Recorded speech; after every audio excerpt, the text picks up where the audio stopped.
Ow! Hello.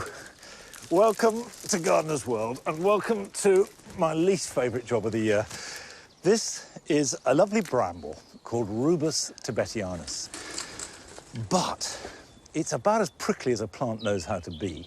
And also, wherever it touches the ground, it layers itself and makes a new plant. And very quickly, this can become a thicket. So it must be cut right back to let the light in, and then these rich new flowers can come through. And I tell you what, a day like today, it doesn't feel like spring, it feels like summer.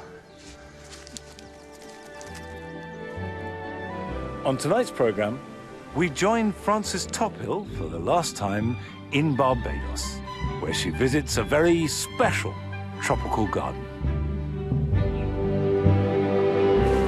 And we meet Chris Baines, who has changed a whole generation's approach to how we treat and value the wildlife in our gardens.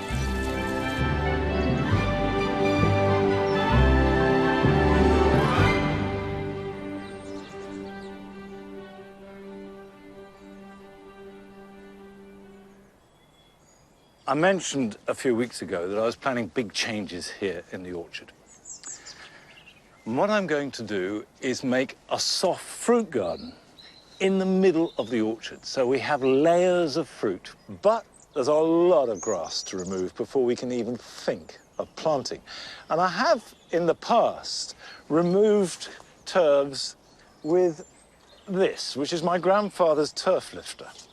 And I know he used to use it because it's his. It's got his initials on it, MMW, Matthew Montague Wyatt. And the way it worked was to cut along a line with a spade and then cut out slabs where you wanted the turf to go. And then you got your turf lifter and you put it in under like that, push down, you slide it along, and you have a turf.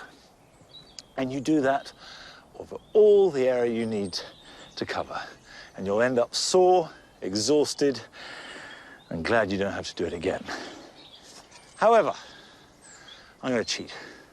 I'm going to use a machine.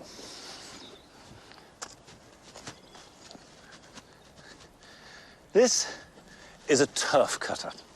You can hire them from most hire shops. They're not expensive, and they do a good job. And they certainly take an awful lot of the sweat and graft out of clearing an area like this. And it doesn't matter if you're growing soft fruit, flowers, vegetables. If you've got grass and you want to grow plants, you've got to remove that grass before you can prepare the soil.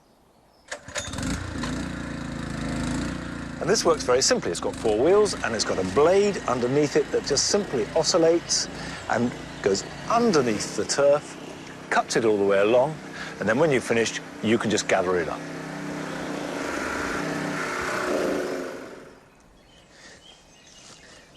Pretty good, eh? That is a lot easier than using Grandpa's turfing spade. There's going to be an awful lot of barrow loads of turf, but none of it will be wasted because I'll make a turf stack. And a turf stack is made by taking individual turfs and stacking them grass to grass. Leave it for 6 months to a year, and then if you slice down through it rather than across, you have the roots of the turf and the grass itself have all biodegraded. And what you get is an incredibly rich, crumbly loam. And loam really is any soil that is filled with organic material, which this will be. Brilliant for adding to potting compost, using to enrich a border, or in a big pot to give some beef to plants. Invaluable, so don't waste the turf. Well, this is exciting and a dramatic new development here at Longmeadow, but I guess not that unusual. People are and have been growing soft fruit on allotments and gardens all over the land for centuries. But Frances Tophill spent her winter doing something that was distinctly unusual, because she was working in a botanic garden in Barbados. Lucky thing. And this week, we join her as she sets out to visit a rather extraordinary garden.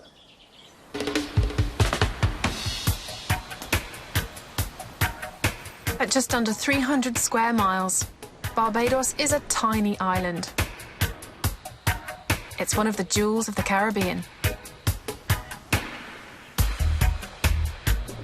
With its perfect tropical climate, it's home to some stunning tropical plants and some very special tropical gardens.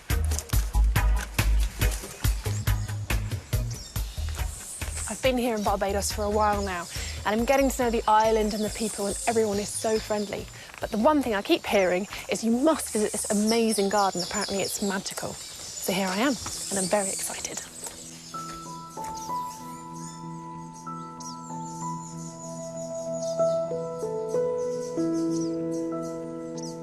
This awesome garden has been created in a 100-foot deep crater, or sinkhole, that was once described rather cruelly as a useless piece of land where nothing would grow. Wow. It's just so big. Look at the height of those palms. All these orchids, you couldn't hope to get these in your house. And here they're just growing outside. It's really impressive.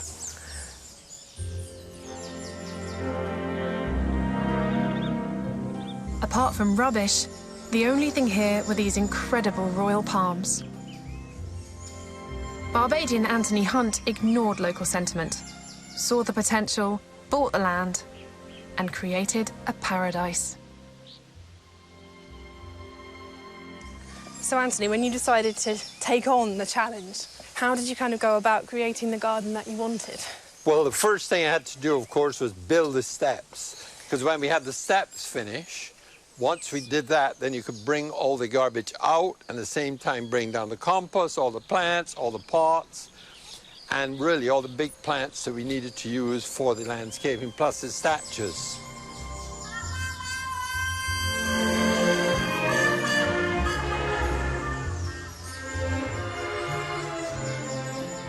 So in terms of your planting design, how would you say you approach that? I prefer a lot of foliage for this garden because of the shade, because a lot of the foliage will give it immense colour in the shade. This plant is a califer, and we brought that in from Thailand, and that whole area was a mass of shrubs. Then we took them all out, and as you can see, there's a seating area in there now. Anthony also has a novel way of using pots to make the most of the warm Bayesian climate. We have these big dishes, because you can instantly move them back to the nursery or move them to another area where it's sunny. We can see the Spataglottis. Right now, full sun there, but if the sun moves off of them, then maybe we'll put anthuriums there. And then when you see the anthuriums, oh, they're beginning to burn, then you move them. Okay. I have a huge collection of bromeliads, and I can march them around without any difficulty at all. Do they like sun or shade? Some like sun, some like shade, but you can just march them around. But because I have a really stiff leaf, you have to be really careful, because if you take one out to deep shade and then you move it into direct sun, you can have burning.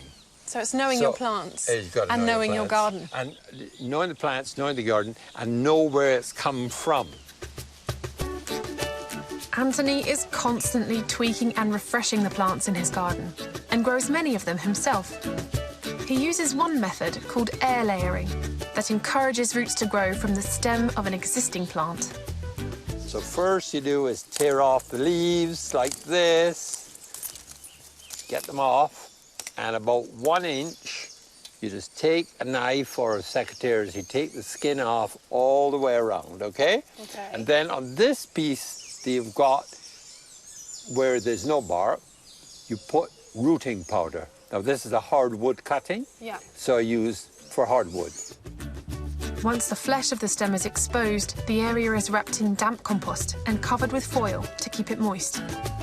When the new roots have developed, the stem is cut below these new roots, creating a new plant, while the mother plant continues to flourish. It's a simple but effective technique that can be used in the UK, mainly on shrubs. This is one that's been air layered about 6 weeks ago, and we have a new plant to put anywhere else in the garden. I just want to say as well, 6 weeks in Barbados is not 6 weeks in the UK. I doubt very much you'd have roots like this after 6 weeks. The answer really is to, when you come on holiday, you want to air layer your plants, bring them on holiday 2 months to Barbados.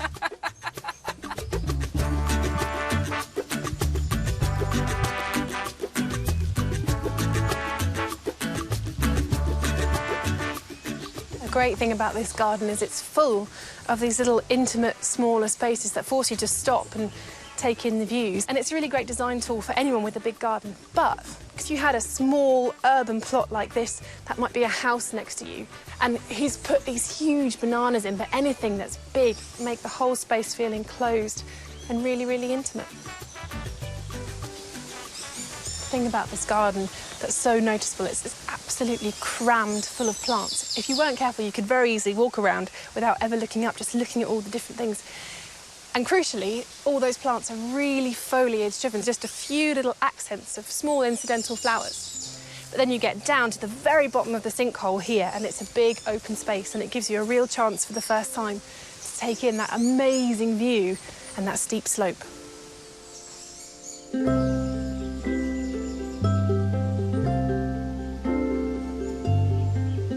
What does it feel like that this is your garden? It's just an incredible feeling. Every morning to wake up on site, overlooking the garden. I just can't wait to get in the garden with the cool morning air and just enjoy.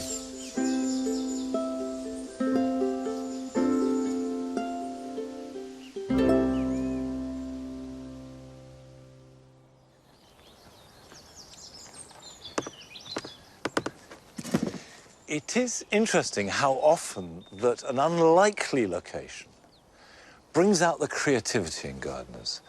And you do find that you get these stunning gardens in sites that have been written off by an awful lot of people. But lovely to see it. Now, going from the exotic to the ordinary, but sometimes sublime, because it's potato planting time. And anybody who grows any veg at all, sooner or later is going to grow some spuds. But they do take up an awful lot of room. And if you haven't got an allotment or a garden big enough to give over to rows of potatoes, you may be put off. But don't be, because you can grow potatoes very successfully in a bag. Now, it could be a bin bag, it could be an old shopping bag, but you can buy special potato growing bags. And actually, these are very good because they're strong and they've got holes in the bottom for drainage, and you can reuse them. And they just do the job very nicely indeed. You can buy a peat-free potting compost, and that will be fine, and they'll grow perfectly well. I'm actually adding a little bit of homemade compost. That's going to get them going to a good start. Right, and fill it half full. Now, logic says that a bag that size would need no more than one seed potato. Because when you're planting them out in the ground, you would space them 18 inches, sometimes 2 foot apart if they're main crop. But it has been found that if you crowd them in a bag, you actually get a better crop.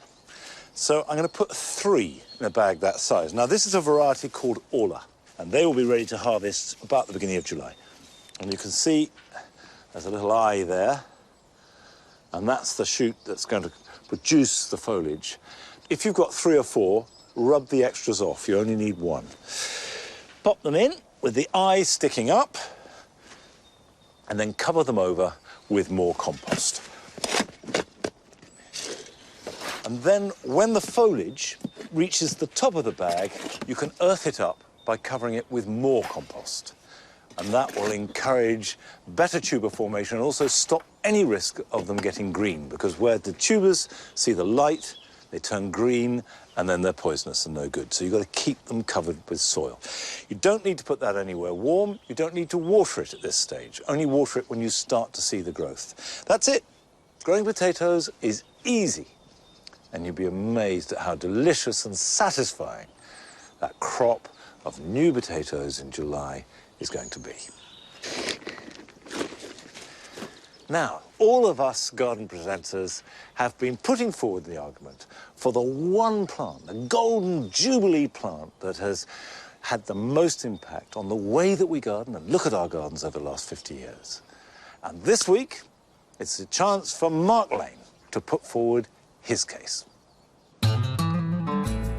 Echinacea has undergone an explosion in popularity in the last 15 to 20 years.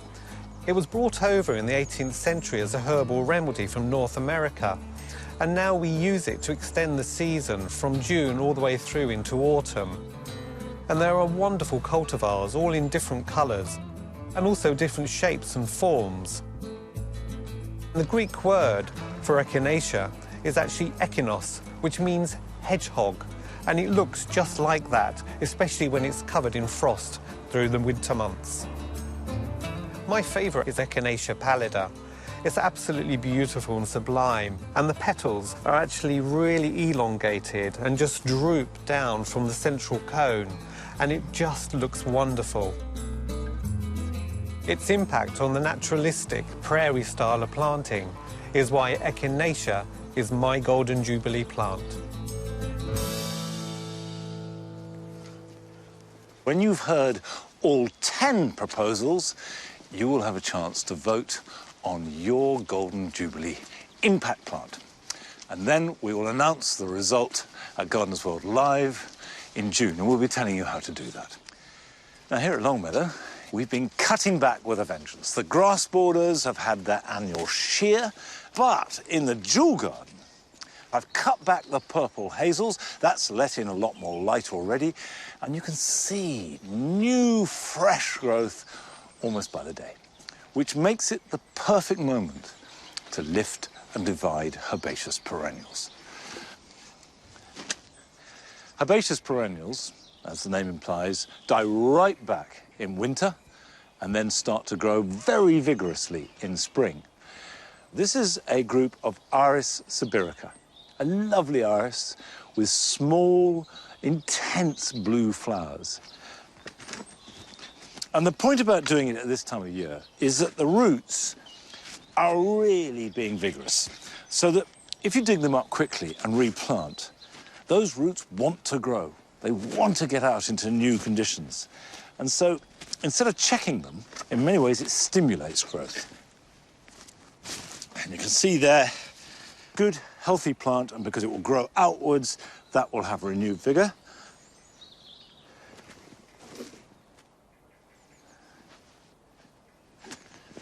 Now, I do have some iris in here.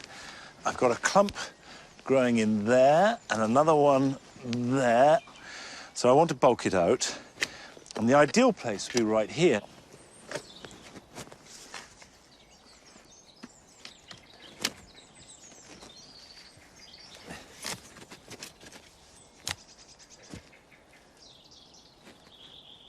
I want to fill around the roots as well as possible, and then give it a good soak. It needs moisture, particularly if it's had a shock, which digging it up will certainly give it, but also it washes the soil in around those small roots. And it's a really good way of making sure there's good contact between the feeding roots and the soil around it. What we're trying to do at this time of year is build the garden up so that it performs at a crescendo. Now, here in the jewel garden, that's going to be August, September time. And one of the aspects of it that I love around that time of year is that it is filled with glorious butterflies. And the growth of appreciating and valuing and encouraging wildlife in our gardens can be put down largely to the work of one man, Chris Baines, who pioneered the idea of wildlife gardening in the 1970s and 80s. And we went along to meet him.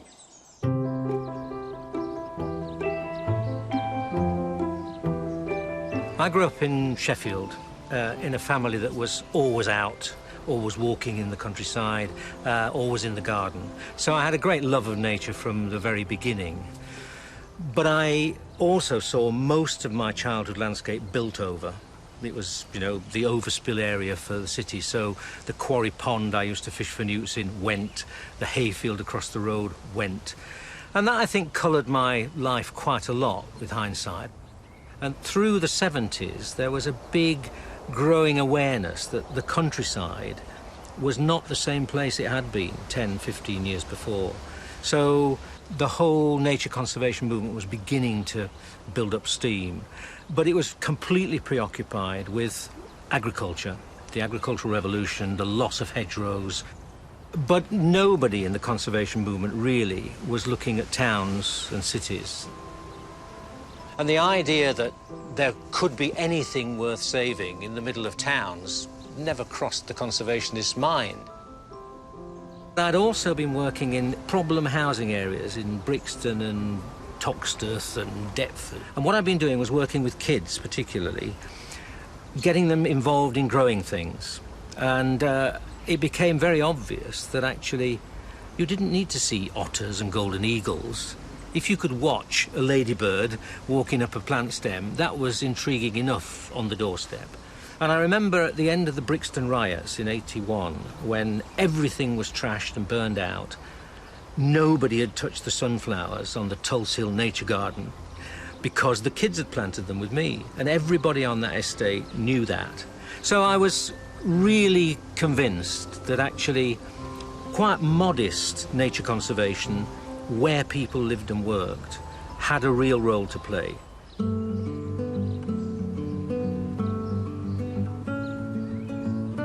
Now, I trained in horticulture in the 1960s, and I always say I spent 3 years at university being taught how to kill everything.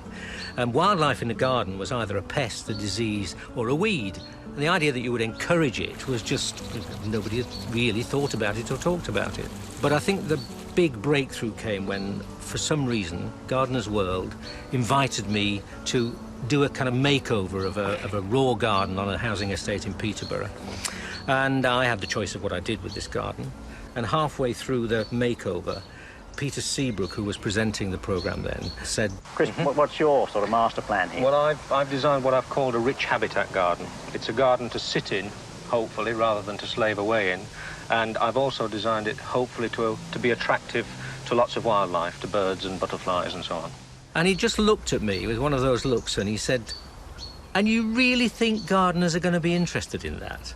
And clearly they were, because I'd produced a leaflet to go with my rich habitat garden, and they were inundated with requests for copies. 12,000 people wrote in for a copy in the first 2 or 3 days. By the middle of the 80s, I really felt that there was a message that needed to be communicated there. And 3 things came together. First of all, I decided that if I was going to ever reach the horticultural establishment, Chelsea Flower Show was the place to go. So I created the very first wildlife garden at Chelsea Flower Show in '85. And the RHS was so confused by that on the medal, it's inscribed to J.C. Baines for his wildfire garden, because they clearly couldn't believe anybody would be crazy enough to have wildlife and garden in the same sentence. The public loved it, absolutely loved the garden, full of primroses and violets and so on.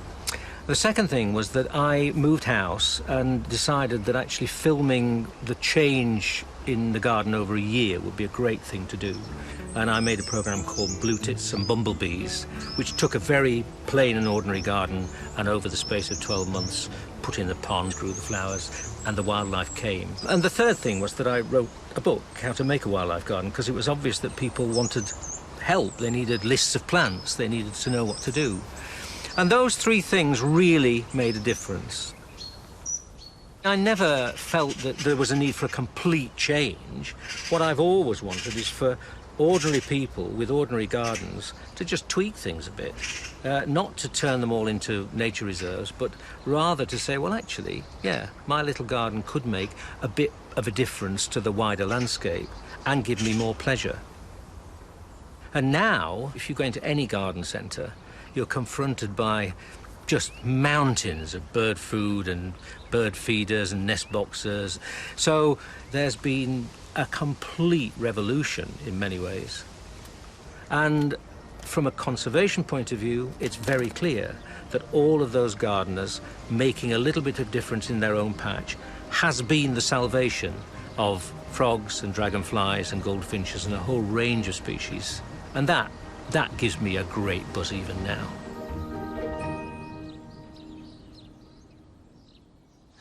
Well, Chris has inspired and influenced a whole generation to value wildlife and see it as an important part of the garden.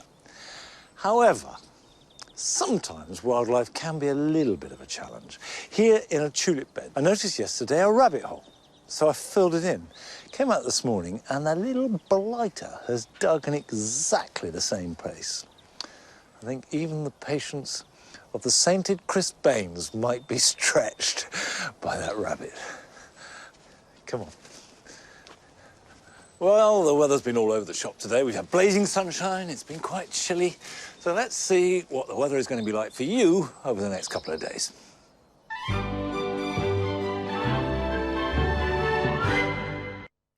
Hello there, changing our weather as we change our month for Saturday. And strangely, it looks as if April showers will coincide with the start of April, but only for Saturday because it looks much drier and brighter on Sunday. So if you are heading out in the gardens, you'll be dodging the showers. Now, the showers, when they come along, will be quite lengthy during the day on Saturday, purely because we've got little wind to move them on. So there could be some hail and some thunder and lightning with those showers, so not ideal outdoor conditions. But, of course, the payoff is some lengthy, warm spells of sunshine in between. And as I say, the weekend really is a tale of two halves. So often at this time of year, as we see the skies clearing by night, it's still going to be cold enough. The nights are still long enough for a touch of ground frost. So, again, those with tender seedlings, please be aware of that. But otherwise, Sunday looks like a lovely day. Yes, there'll be some fair weather cloud around and there's a very small chance of a shower, but for most of us, light winds again, plenty of sunshine makes it ideal for getting out and about, perhaps planting the potatoes. Bye-bye.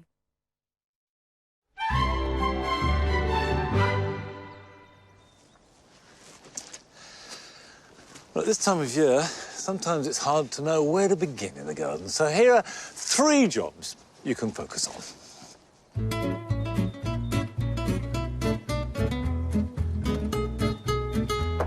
Epimediums are amongst the most elegant of all spring flowers.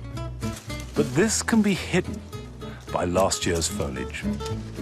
So trace the delicate stems of the foliage right back to the ground and cut them off. And this will reveal the flowers in all their graceful glory. If you grow gooseberries and leave them unpruned, they can become a spiny tangle. So cut away the center of the bush, looking to create an open goblet shape. This will get more light to the fruit, it'll improve ventilation, which will avoid mildew, and also be much less likely to suffer from gooseberry sawfly. There's a wide choice of herbaceous perennial available in garden centres at the moment, but many of them are in 3-inch pots and very small, and it's quite early to be planting out. However, if you buy them now, pot them on in a bit of potting compost, put them to one side, and in a month's time, they'll be bigger, stronger, healthy plants, and you will have saved yourself a lot of money.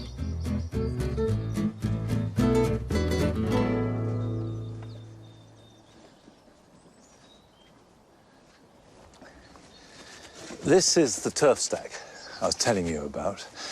With the turfs that the turf crusher has lifted, we have them grass side there, place it down so it's grass on grass, and this will build up, and in 6 months' time we'll have rotted down and make a lovely loam.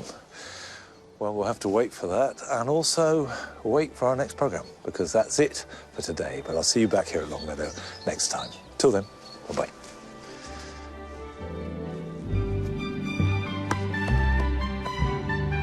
Complete victory is in sight, but not quite yet. Korfballers meet Cosmopolitans in the Only Connect second semi-final next. Then at 9, wanting something unique, more consideration needs to be given to light in the Essex house that 100K built.